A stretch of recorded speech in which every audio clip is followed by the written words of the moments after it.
Hello, and welcome to Grey.com Talks List. Today, we're talking with Tara Stainski, President and CEO, Chief Scientific Officer at the Diane Fossey Gorilla Fund International, an organization that is protecting and studying the endangered mountain gorillas. And if you're new to our podcast, please press subscribe button either on YouTube or your podcast app, because today we're going to learn about an organization that is helping people and saving gorillas. Hello, Tara. Welcome to Grey.com Talks. We're excited to have you here. Hi, Kareem. It's great to be here. Thanks for inviting me. Wonderful. How would you describe the Diane Fossey Gorilla Fund International for someone who is not familiar with your work? Well, we are the world's longest running and largest organization that is dedicated fully to gorilla conservation. So basically, we are out in the field every single day protecting individual gorillas and their families. And then, as you mentioned, we also do a lot of work on the human side of conservation. So helping communities that live near the gorillas with some of their basic needs as relates to livelihood, education, food security, so that they put less pressure on the gorillas' forest homes. Mm-hmm. Wow, that's beautiful. The fact that you have been the longest lasting organization that is dedicated to gorilla conservation, and you are also not only focusing on gorillas, but also around the communities, around the people who live next to the gorillas and who are supporting the livelihood of gorillas. That's very beautiful work. Could you please tell us more about gorillas as endangered species, how long they have been endangered species, what's the current population, where do they live, just some background information on gorillas? Definitely, I'd love to. I started my career as a scientist studying gorillas. So one of my favorite things is always to talk about them. So a little gorilla one-on-one, 101, there are 4 types of gorillas. There are 2 found in Western Africa, and then there are 2 types that are found in Eastern Africa, and those are the ones the Dian Fossey Gorilla Fund works with. Sadly, all types of gorillas are considered endangered, and actually 3 of the 4 are considered critically endangered. And so that is the last step before extinction in the wild. And the reasons for this vary depending on where you are in Africa, but a lot of it relates to either habitat destruction or just having a small amount of habitat left, disease, poaching, and just also, again, local communities that rely on these forests as well for their livelihoods. And so, put additional pressure on the forest home of the gorillas. So their numbers vary. For mountain gorillas that we work with, they're only found in 3 countries: Rwanda, the Democratic Republic of the Congo, and Uganda. And there are just over 1,000 of them left. The good news, though, Kareem, is that their numbers are gradually increasing. So Diane Fossey started working with them in 1967, and at the time, she thought they would go extinct before the year 2000. Instead, they're actually not only the only type of gorilla increasing in the wild, but they are the only great ape increasing in the wild. So the population where we work was down to 250 individuals when Diane was there, and it now numbers over 600. And then there's another small population that has another 400, bringing them to just over 1,000. So great news that their numbers are increasing, but obviously still very, very small number of individuals left. And so they're a highly conservation dependent species. Mm-hmm. The news for the other types of gorillas is not as good. So we also work with a subspecies called Growers gorillas.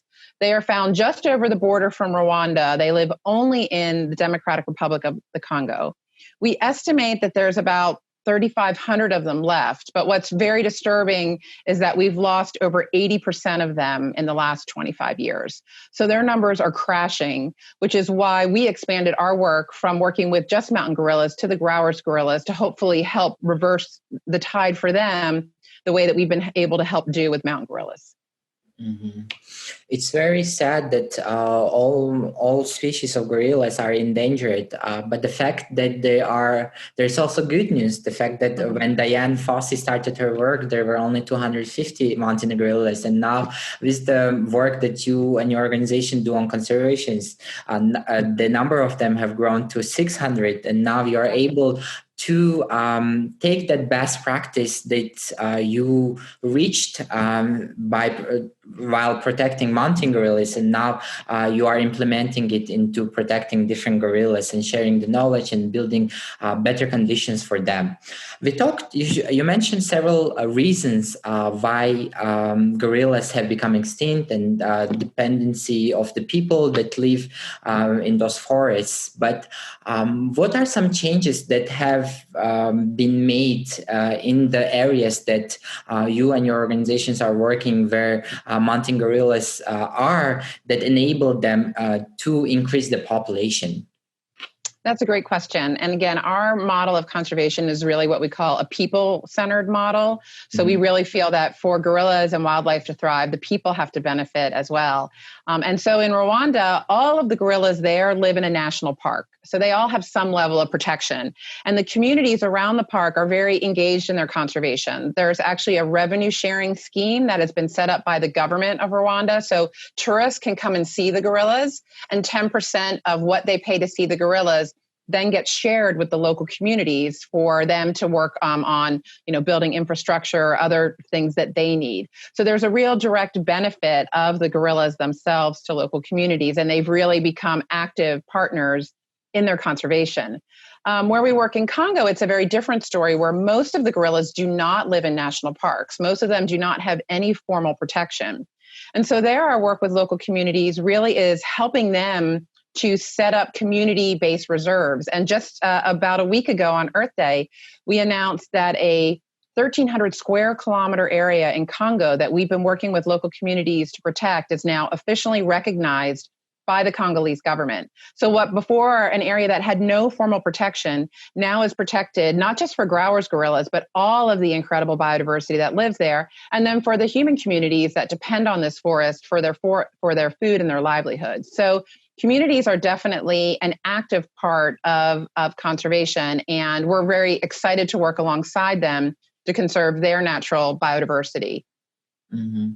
I really like your approach that is people-based, around people-based. You mentioned the example that when gorillas live in a national parks, the revenue sharing scheme was able to fund infrastructures for the communities that live next to the national parks, and as well, and the fact that in Congo, you mentioned there are small communities themselves. The people are taking actions, not waiting for the government protection, but they have built the sites themselves. So it shows that people do really care about gorillas and are taking care of the future and the environment that gorillas live in. So that's the great transformation, and the fact that seeing that people actually care, that's very beautiful, because we are responsible as human beings for the extinction of the gorillas, and now we're responsible for saving and conserving them. So that's really, really important. You have research sites based in different locations. Can you please tell us about those research sites, and what actions do they perform? What are their responsibilities? Yeah, so we operate under what we say we have 4 strategic pillars. And so we've kind of touched on 2 of them, Kareem. The first one being this direct protection, having trackers in the field every day, protecting individual gorillas and their families. And that's something that we've been doing since the time of Diane Fossey. So more than 53 years in Rwanda, and we've been in Congo now for 20 years. So that's one of our pillars. Another one is this engaging and helping local communities. So we talked about some of the work that we've been doing to support local communities and help meet some of their basic needs. But our third pillar is around scientific research. And again, Dian Fossey, when she originally went to Rwanda, the goal was to study gorillas. As one of our closest living relatives, they share over 98% of our DNA. They're a great window into our evolution. And so she went there to study the gorillas. And then when she saw the threats to them, that's when she also started doing conservation work.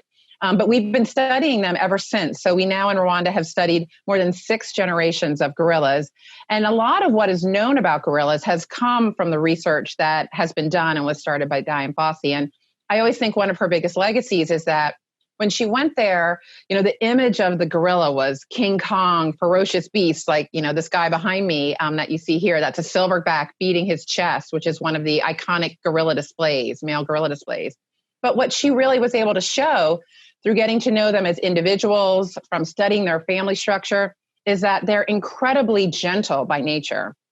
Sure, they can be aggressive when they need to defend themselves, but overall they're very gentle. And that, she changed their nickname to Gentle Giant and really changed our perception, the world's perception of these individuals. And I think that's part of what has made people really interested in learning more about gorillas and conserving gorillas. But one of our most, I think, fun findings that we just, we're still learning things pretty much every day about them. They're incredibly smart animals. They've got very complex social groups that they live in, and they're constantly teaching us new things. And a paper that we just published maybe a week or two ago has to go with this iconic chest beating display that you see. We were able to show by doing two different types of science. So, when Diane went there, she just had a notebook and would write things down. And she also had an audio recorder, so she would record their vocalizations. But, now technology helps us study even more elements of gorillas.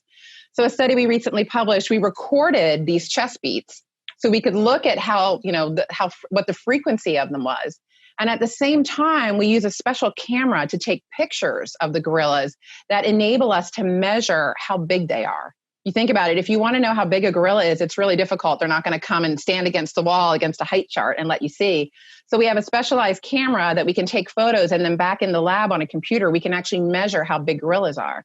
And what we found is that larger gorillas who are more successful in general, they generally are more successful at attracting females. They have more babies. They also have lower chest beats. So the idea is that this chest beat is actually an honest signal of male quality. So females can learn from a male's chest beat. If she's evaluating a male, she can learn from his chest beat something about his size. The same way rival males can also learn about a male's size from his chest beat. So that was a really exciting finding that after 50 years of watching chest beats, we're finally starting to understand the kind of information that's communicated when males chest beat with each other. Mm-hmm.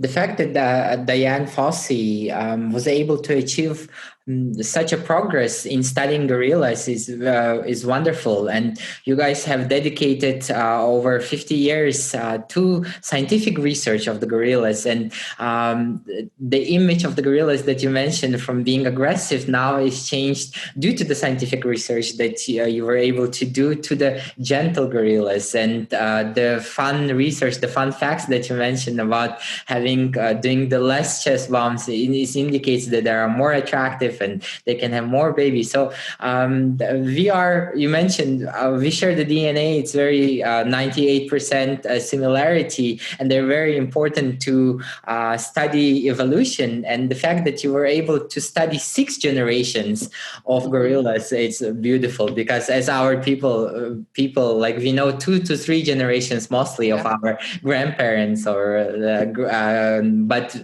these gorillas, they due to the research, you were able to observe the behavior, observe the culture, observe the livelihood of them for 6 generations, and see how they are evolving and how they are changing. So that's very, very beautiful. For some, yeah, and each of them is individually known. We know them all. They all have a nose print, which is unique. So kind of like we have a unique fingerprint, they have a unique nose print.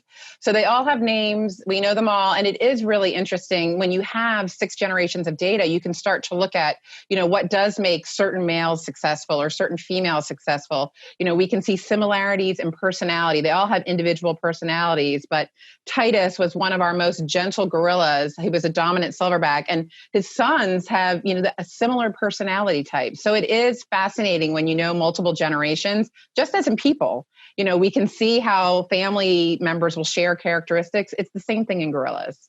Wow, that's quite very interesting. The fact that the son inherited the qualities of the father of the gorilla, and you can see the similarities. That's very, very interesting. And as a person who is not very familiar with the wildlife, now hearing your stories, hearing how gorillas live, I personally have become more engaged, and I feel, although just by not doing research, but listening to the expert, although might be instant but very deep connection. So that's very beautiful that we can through listening to the experts, through listening to the stories of gorillas, we can build such a bond. But for someone who is not familiar with gorillas in general and doesn't know why they're endangered and doesn't really understand why they need to be protected, can you please explain to us why gorillas are important and why do we need to protect them? It's a great question that I get asked a lot, Kareem. And I think it's really important for people to understand this because, obviously I love gorillas. I've dedicated my entire career to them, and I think they deserve a place on this planet. But they are really, if we look at the bigger picture, they really are critical to not just to have gorillas, but they're critical to our survival. So gorillas live in the Congo Basin, which is the second largest standing tropical rainforest left on our planet. And it's probably the most intact rainforest because rainforests in Indonesia and rainforests in Brazil have very much been destroyed by humans. But the Congo Basin is this beautiful forest.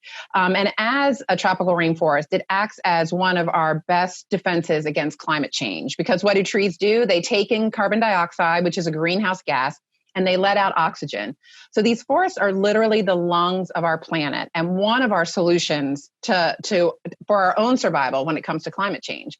And gorillas and the other wildlife that live there, basically you can think of them as the gardeners of these forests. They're like ecosystem engineers. So as they move through the forest, they disturb plant communities, which allows the plant communities to stay healthy. They disperse seeds, they eat fruit, and then they'll go and they'll defecate and they'll disperse seeds around so that trees can continue to grow and germinate. So when you remove animals like this from the ecosystem, the ecosystem is not as healthy. And we need these ecosystems for our own survival. It's not just for the survival of the gorillas, but for our survival as well. Mm-hmm. Wow, that's greatly explained. That gorillas and other wildlife that are living in the rainforest, they are important because they are, you mentioned, they are gardeners as well as the guardians of those places because although they are guardians of those places, but they are guardians of us as our people, because due to the fact that they exist, due to the fact they are able to travel within the rainforest, we can protect our environment, and the effect of carbon dioxide and the effect of the pollution can be reduced, and they are actually our savers. So we need to be, to an extent, we need to be thankful for them, and we need to help them to populate more so they can also take into different forests so they can garden and guard bigger locations for us. So that's very, very beautiful connection, and there is a connection that can be created based on that. How do you Right. We always say that saving gorillas, it's bigger than saving gorillas. When we save gorillas, we actually save ourselves as well. Yeah, absolutely. The motto of your organization, Saving Gorillas and Helping People. Yes, you are helping individuals like me that are based from all over the world to have a better tomorrow, sustainable tomorrow. So that's very important to understand.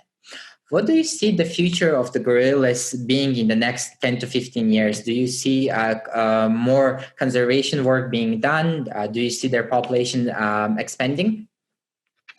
Definitely. I mean, I think we are at a critical crossroads, not just for gorillas, but for wildlife in general. The estimates are that over 1 million species are at risk of extinction, and gorillas are certainly one of them. I am very confident in the future for gorillas. I think, as you mentioned earlier, the mountain gorillas really give us inspiration. This was a subspecies that most people thought would be gone. But because of the vision of the governments where they live and the work of conservation organizations like ours, they are increasing in number. So I think it really shows us that we can make a difference. The biggest things we need are more resources. Conservation is woefully underfunded. In the United States, it's estimated that maybe less than 5% of all charitable giving goes to the environment. So we're just working with so little funding for the scale of work that we're trying to do. So really getting governments on board, philanthropists on board to prioritize conservation, because we've already talked about by conserving these places, we're actually protecting ourselves as well. And then I think the other thing that is really important is that we're training the next generation of conservationists in Africa and beyond. And I mentioned our 4 pillars earlier. We've talked about 3 of them: protection, science, and helping communities. Our 4th pillar is around doing exactly that. So working with institutions in Congo and Rwanda, where we're based, to really provide the next generation of African conservationists the skills and that they need to face the conservation challenges of the future. So that's a significant part of our work now. And we're building a new home in Rwanda where we're excited to really be able to scale that up, this training work, in the region where we work and even on the continent of Africa as well. Mm-hmm. Absolutely. More funding, more support needs to go to environment, especially into conservation, because it's an urgent issue. It's something that requires action, and the work that organizations such as yours are doing demonstrates that when action put in place, when there are people dedicated, and when there is funding available, we can achieve progress. For someone who would like to support the Dian Fossey Gorilla Fund International, how can they do that? It's super easy. You can go to our website, gorillafund.org, and people can donate. We love monthly donors. That sort of sustainable funding lets us know that we have, money to continue our programs and to expand them. You can actually adopt a gorilla. So these are gorillas that we are out in the forest protecting every day. And so we give you updates on what your little adoptee is doing. So there's lots of ways, to do that, kind of engage with the organization. We would love for people to follow us on social media. We're constantly posting information about the gorillas and our programs. But even people that may not have the ability to give financially, I think just educating yourself, listening to podcasts like this, and knowing, it always amazes me that a lot of people don't realize that gorillas are endangered and we're at risk of losing them. So having this knowledge, spreading awareness, the more people that know, hopefully the more people that want to help. And then also using your voice. We need politicians that are going to help and support conservation, are going to support climate change initiatives. So we can always use our voice by voting and other ways to make sure that we have leaders that are going to help prioritize the conservation of gorillas and all these other amazing wildlife and wild places on the planet.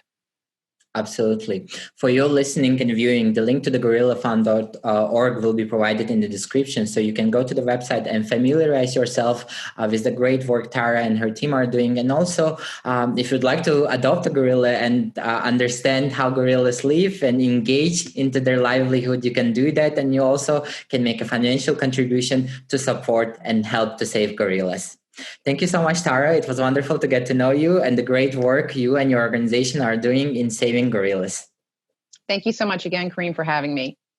For you listening, if you enjoyed this conversation, please press like and share button, because this will show the YouTube algorithms and podcast algorithms that this conversation is important, that we need to support organizations like Dian Fossey Gorilla Fund, who are saving gorillas and helping to save our environment. Thank you, and see you in the next episode.